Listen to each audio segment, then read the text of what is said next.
Hey everybody, welcome back to the channel and welcome back to the Adult and the Inner Child episodes. This is episode number 6, where I'll be covering anxiety that comes up for many of you at night. So many of my clients report that they have a lot of anxiety that comes up at night. And what that looks like for many of them is a combination of loneliness, restlessness, sleep problems, staying up way too late with some dread, and essentially for them it can be one of the most triggering times of the day. And I see this as an attachment symptom and a problem of personal security, which is something that I'll come back to later in the video. If you're new to me or new to the channel, welcome. If you find that this content is helpful to you, you can go ahead and hit the subscribe button, the bell button, the like button, all kinds of buttons. And if you find this content is helpful for your recovery, you can support me over at my Patreon and support the work hours that go into this channel.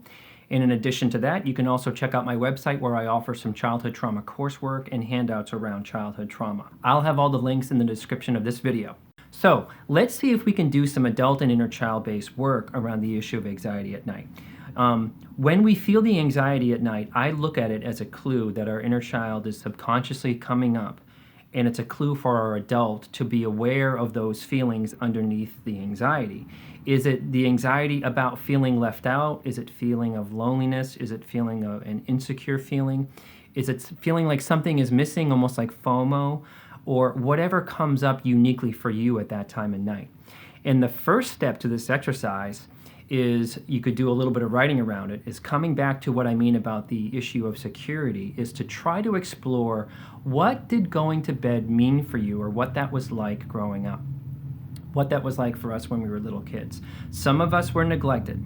Some of us were really scared at night because that's when the trouble started, like fights in the family, boundaries, things being really unsafe, like not experiencing healthy limit settings, left up to our own devices, or that the caretakers didn't have it together or were not good about connecting with a child who needed a healthy parent at night. Nighttime for me personally was an intense fear about whether my alcoholic mother would make it home. And around that time in the night when she was not home, I became vigilant, if not terrified, about what could potentially happen to her. That's what I mean in that clue, you know. And I struggled going to bed on time in my adulthood because my brain was already conditioned to think of all the things that I didn't have control over.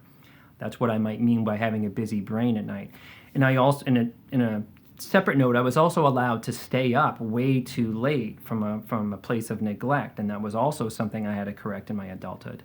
So thinking about some of those possibilities, even if you can't remember them, or knowing or knowing what was really going on for your caretakers, is imagine, how did a normal bedtime routine go for a child with caretakers that you had? So I guess what I'm trying to say there is that if you have a hard time struggling with the concrete memory or knowing what it was like, you generally, if you remember the caretakers, you can almost imagine, like, how do you think that they did? That's what I mean by that. And it's definitely okay if you can't nail a concrete memory, is that you could look at it as, if you have this struggle at night and if you identify with having some family dysfunction or childhood trauma or a toxic family, chances are this is one of those things that really got affected.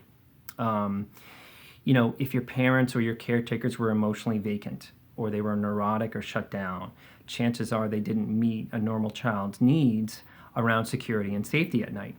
So once you have a good sense about what it was like, try to be more aware of that child, and thinking about that time frame, about like really almost like pre-K, toddlerhood, grammar school age, infancy. Like, young children really need that connection and soothing from the adult to feel safe about going to bed and sort of transitioning towards the end of the day. So kids love a bedtime routine. And often, you know, for those of us who have parents and know, kids try to prolong that routine as much as possible. Traumatized kids or healthy kids or not, kids do not want to go to bed and they want to keep the party going. So that's sort of, developmentally, I think that they're all sort of the same in that way. So it's really up to a healthy adult to kind of usher them through the closing of the day. So a typical bedtime routine is things like a bath, brushing your teeth, jammies, story time, which is super important, snuggling and talking, which is super important, and feeling like the parent is guiding them into sleep. And the suggestion that I have for you guys, as crazy as it sounds, is I want you to create a routine for you and imagine that you're doing it with your inner child. meaning that you really do this routine for yourself, but you imagine you're doing it with your inner child with you. Side note, if you really struggle with connecting with your kid and there's animosity between the adult and the inner child, this exercise might not be the right exercise for you right now. And I'll have more videos down the road about sort of the topic about when the inner child and the adult are really not connecting or there's conflict there. So that's another common problem. So back to the routine is that what you do is you connect with your inner child and you begin to make this a habit, say for like a month, of developing this routine in a good enough way. So some tips. Cut screen time by a reasonable hour. We've all heard those sort of don't have your screen in your face a couple of hours before you go to bed or an hour before you get to bed. Try to live by that a little bit. Imagine your inner child is with you and you're the safe, healthy parent for them as the day sort of moves into nighttime. This is really want you guys to do this in this exercise is buy at least 2 bedtime storybooks that are kids focused. Here are some of my favorites. Harold and the Purple Crayon, Good Night Moon, Where the Wild Things Are. There's this cardboard book, like my son loved it. It was called Jamberry. It's like only like 10 pages. It's for really sort of toddlers. That's a fun book. Or better yet, get those, jump on eBay or wherever and get those old school golden, they had like a golden thing on the binder. I think they're called Golden Classics. One of my favorites was There's a Monster at the end of this book, which was narrated by Grover from Sesame Street, if you're from that generation like me. So pick up 2 books, jump on wherever and just sort of grab them because these are going to be a crucial part to the bedtime routine. So as you're going along through the routine and imagining your inner child is with you, once all the bath time and brushing and teeth is done, you lie in bed and you read at least 2 stories to yourself while imagining your inner child is with you. Like a pillow or stuffed animals can help if you need a representation of that.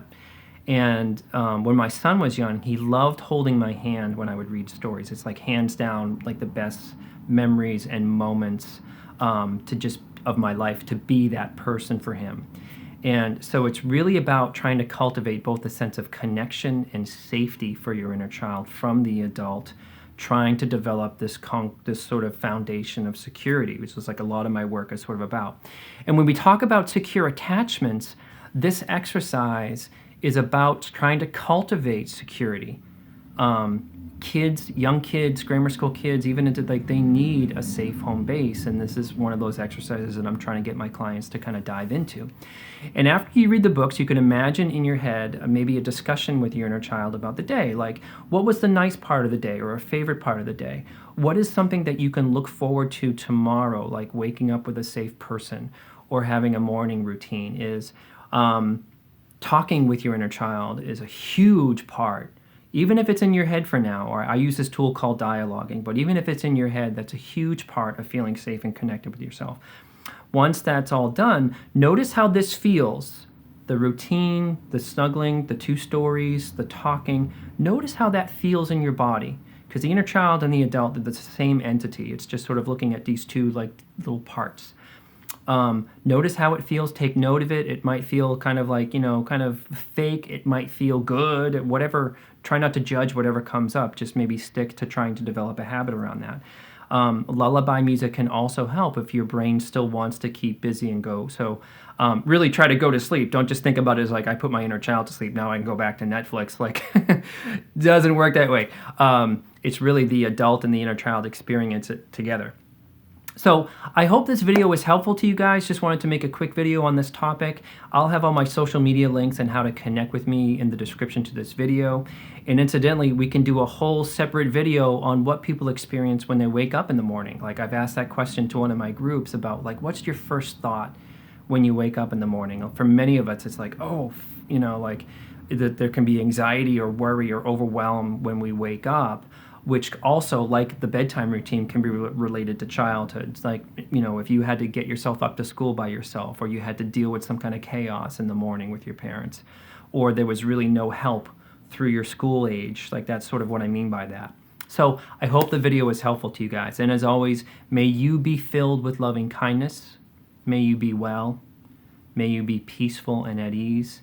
May you be joyous. as you're falling asleep, sometimes I still recite that sort of like that saying or prayer to myself, calms my body down as a really nice sort of intention. So I will see you guys next time for another episode. And as always, if you like this video, hit the subscribe, the bell, the like, all that jazz. And I will see you guys next time.